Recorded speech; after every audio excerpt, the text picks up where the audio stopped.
ఉన్న బంగారాన్ని విడిపించి ఆ రోజు ఆన్లైన్ రేటుకే మేము కొంటాం. Sharma gold company. Hi hello నమస్తే, welcome to #1 news channel in digital Manam TV. నేను మీ లాస్యా. ప్రస్తుతం మనతో పాటు స్టూడియోలో ఉన్నారు political analyst and social activist Krishnakumar గారు. నమస్కారం అండి. నమస్తే. నిజంగా రోజు రోజుకి అమ్మాయిల మీద అఘాయిత్యాలు అసలు చాలా ఎక్కువైపోతున్నాయి. ఎందుకు ఇలా జరుగుతున్నాయి ఏంటి అని మనం ఆలోచించుకున్నట్లయితే అసలు ఏం జరుగుతున్నది మీరు చెప్పాలి. ఇప్పుడు ఈ విషయంలో ఈ అబ్బాయి అంటే స్పా నడుపుతున్న, మసాజ్ సెంటర్ నడుపుతున్న ఒక అతను ఓనర్ మాటికి ఆ అమ్మాయిని అత్యాచారం చేస్తూ చాలాసార్లు చేస్తూ ఇంకా అమ్మాయి తట్టుకోలేక అక్కడే ఉన్న శానిటైజర్ తాగి చనిపోవడం జరిగింది. అసలు ఇలాంటి పరిస్థితులు ఎందుకు వస్తున్నాయి అమ్మాయిలకి? వీళ్ళకు ఉన్న ధైర్యం ఏమిటి? ఎందుకు ఇంత అఘాయిత్యానికి పాల్పడుతున్నారు? మౌనంగా ఉండడమేనా అమ్మాయిలు? మౌనంగా ఉండటం కాదు, అసలు ఇవి ప్రమాదకరమైన వృత్తులు. ఈ వృత్తుల్లోకి ఇది ప్రమాదం అని తెలిసి కూడా వెళ్ళాల్సిన పరిస్థితులు, వాళ్ళని కుటుంబ పరిస్థితులు కావచ్చు, లేదు అనుకుంటే జీతాలు బాగా వస్తాయి అనే ఒక ఉద్దేశం కావచ్చు, ఏది ఏమైనా సరే వాళ్ళకి ఒక ఉపాధి కావాలి కాబట్టి అది ప్రమాదకరమా అవునా కాదా అని ఆలోచించి ఎంచుకునేంత స్వేచ్ఛ వాళ్ళకి లేదు. వాళ్ళు ఉద్యోగం చేయాలనుకుంటున్నారు, ఎందుకంటే వేరే ఉద్యోగాలు రావట్లేదు. ఇంకొకటి పల్లెటూరులో పంటలు సరిగా పండట్లేదు, తల్లిదండ్రులను ఎంతో కొంత పోషించాల్సిన అవసరం పడుతుంది. అలాగే ఇవాళ మార్కెట్ కూడా అమ్మాయిల్ని ఒక రకంగా, అమ్మాయిల్ని కాదు అబ్బాయిల్ని కాదు, వీళ్ళని కన్జ్యూమరిజం వైపుకి అట్రాక్ట్ చేస్తుంది. దానివల్ల ఏంటి అంటే ఇంతకుముందు 5,000 6,000 ఉద్యోగాలు అనుకున్నాయి, ఇవాళ 15,000 20,000 వచ్చినా కానీ ఈ పెరిగిన ఖర్చులకి, అలాగే వీళ్ళు మనం ఒక బ్యూటీ ప్లేస్లో పనిచేస్తున్నామంటే వీళ్ళకి కూడా బ్యూటీ కాన్షియస్ ఉండాలి, ఆ బ్యూటీని నిలబెట్టుకునేలాగా ఉండాల్సిన అఘాయిత్యం ఏర్పడటం వల్ల ఏం జరుగుతుంది అంటే వీళ్ళు ఈ పెద్ద ఖర్చులు పెరిగిపోయినాయి కాబట్టి పెద్ద జీతం వచ్చే ఉద్యోగాలు కావాలనుకుంటున్నారు. ఆ పెద్ద ఉద్యోగం వచ్చే వర్క్ ప్లేసెస్ ఎలా ఉంటున్నాయి అంటే ఇంత దారుణంగా ఉంటున్నాయి. ఇప్పుడు ఈ సదరు మనిషిని చూస్తే వీడే ఒక పెద్ద రౌడీలా ఉన్నాడు, ఒక గూండా టైప్లో ఉన్నాడు ఇతను. ఇలాంటి వాళ్ళు ఏం చేస్తారంటే ఈ స్పాలు ఇవన్నీ పెట్టి అక్కడ ఏదన్నా ఇబ్బందులు తలెత్తితే గనక వీళ్ళే అసలు వీళ్ళని చూసి వచ్చిన కస్టమర్సు క్లయింట్సు అందులో పనిచేసే వాళ్ళు భయపడేలాగా వాతావరణం వీళ్ళు క్రియేట్ చేస్తున్నారు. క్రియేట్ చేసి వీళ్ళని ఏం చేస్తారు అంటే వచ్చిన తర్వాత ఏదో ఒక అభ్యంతరకరమైన పరిస్థితిలోకి వీళ్ళని తీసుకుని వచ్చి వాటిని ఫోటోలు తీసి పెట్టుకుంటారు. వాళ్ళు ఈ ఫోటోలు అందరికీ పంపిస్తాము అని చెప్తారు, మీ తల్లిదండ్రులకు పంపిస్తామని చెప్తారు. బ్లాక్మెయిలింగ్ ఖచ్చితంగా ఉండొచ్చు కాదు, ఉన్నది. లేకపోతే అసలు అమ్మాయి చచ్చిపోవాల్సిన అవసరమే లేదు. ఎందుకంటే ఒకవేళ అత్యాచారం జరిగితే కూడా ఆ ప్రదేశము ప్రమాదకరమైన ప్రదేశము అని చెప్పి కంప్లైంట్ చేయగలిగే తెలివితేటలు ఉన్నా లేకపోయినా, ధైర్యం ఉన్నా లేకపోయినా అక్కడి నుంచి పక్కకు వచ్చేసేసి వేరే చోట్ల చేసుకుంటారు. ఒకప్పుడు ఎప్పుడూ అత్యాచారాలు జరగలేదు, ఇప్పుడే జరుగుతున్నాయని ఎవరూ చెప్పట్లేదు, ఎప్పుడూ జరిగేవి. కానీ వాటిని పిక్చరైజ్ చేసి బ్లాక్మెయిల్ చేసే విధానం అప్పట్లో ఉండేది కాదు. ఇప్పుడు ప్రతి వాళ్ళకి చేతిలో ఒక ఫోన్ ఉండడము, సీక్రెట్ కెమెరాలు పెట్టడము, వర్క్ ప్లేస్ అతనిది, అతను ఎక్కడ కెమెరా పెట్టాడో అతనికి తెలుసు, ఈ అమ్మాయికి తెలియదు.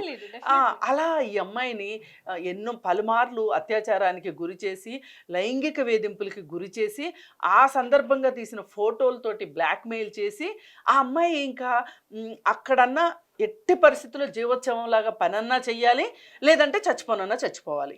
అంటే 2 ఆప్షన్సే ఉన్నాయి. అంతేగాని వీళ్ళకి రిపోర్ట్ చేసే ధైర్యం లేదా, వీళ్ళు ఎందుకు భయపడుతున్నారు, బయటకు వచ్చేయచ్చు కదా అన్న ఆలోచన వస్తుంది.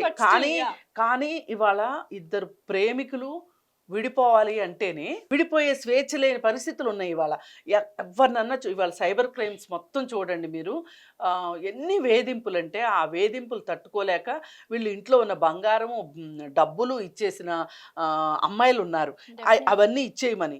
అయినా కానీ ఇవ్వకుండా మొత్తం డబ్బులు తీసుకుని కూడా ఇంకా వేధిస్తుంటే ఆ వేధింపులు తాళలేక అప్పుడు వీళ్ళు పోలీసులను ఆశ్రయిస్తున్నారు.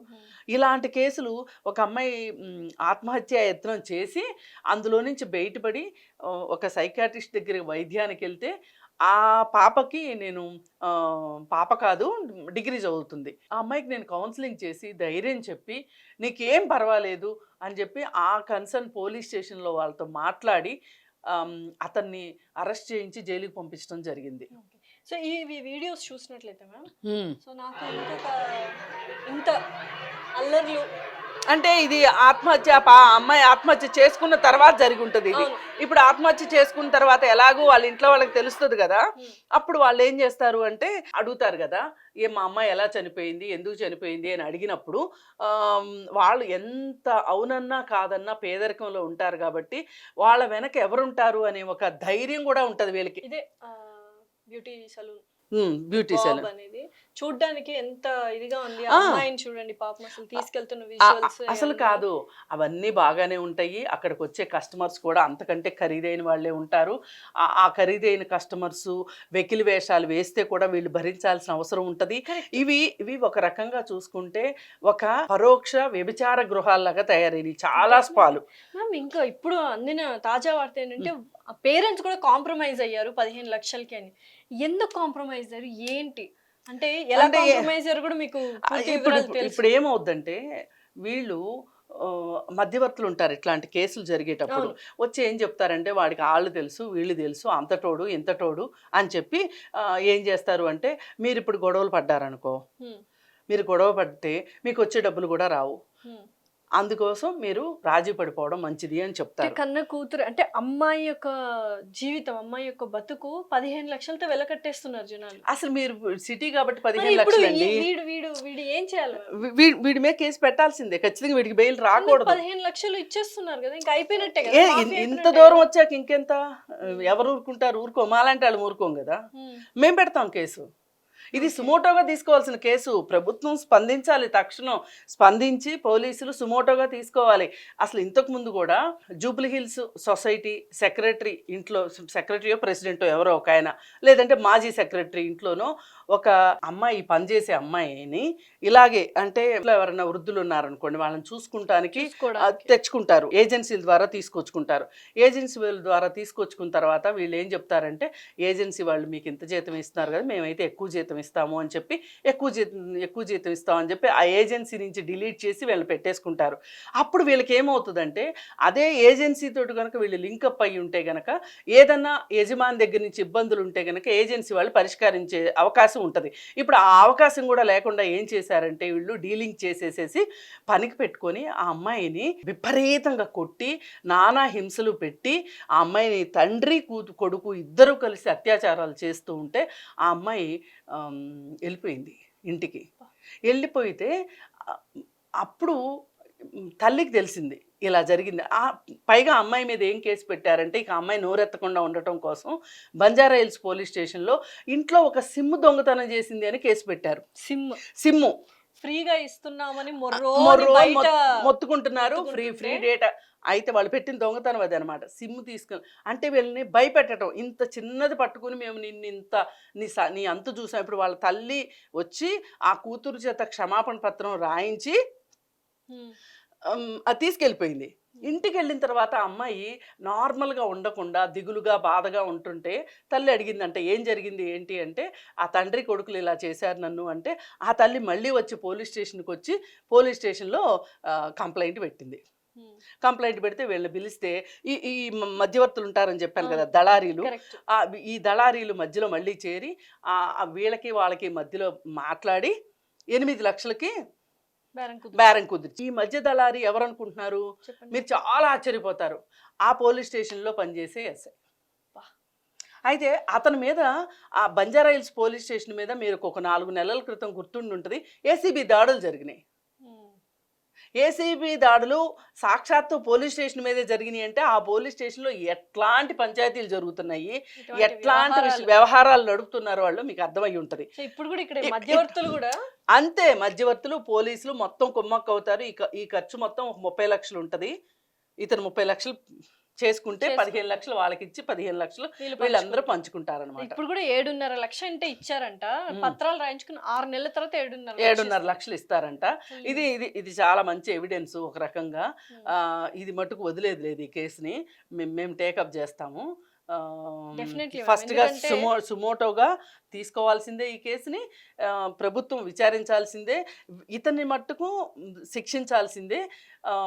ఆడపిల్లలు కూడా ఒకటే, మీరు ఇవాళ చట్టాలు ఆడపిల్లలకి చాలా అనుకూలంగా ఉన్నాయి.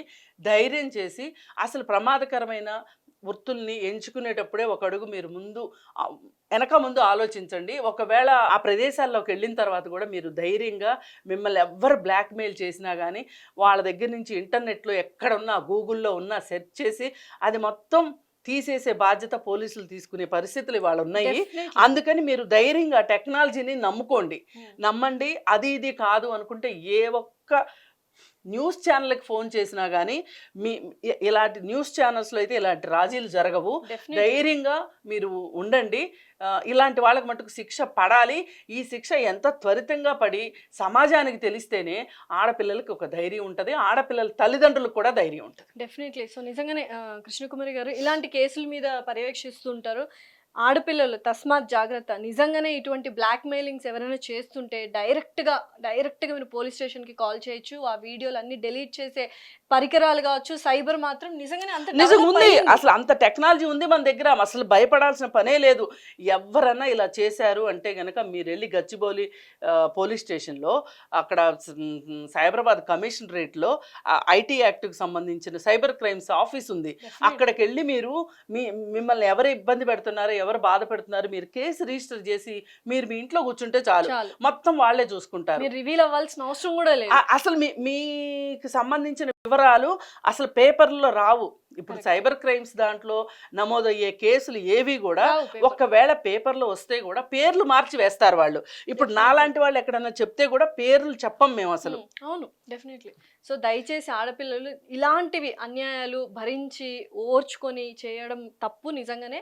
సో సోషల్ యాక్టివిస్టులు కృష్ణకుమారి గారు ఉంటారు, అండ్ అలాగే చాలా మంది ఉన్నారు. వాళ్ళందరినీ మా definitely- ఉమెన్ జాక్ గా మేమందరం ఇలాంటి కేసుల విషయంలో అస్సలు ఉపేక్షించేది లేదు.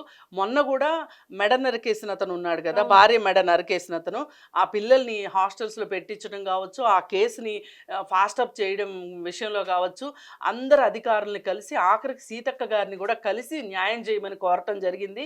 ఆ కేసు ఒక కొలిక్కి వచ్చే అవకాశం ఉంది. ఆ పిల్లల్ని కూడా మంచి మంచి హాస్టల్స్ లో జాయిన్ చేసే అవకాశం కూడా ఉంది.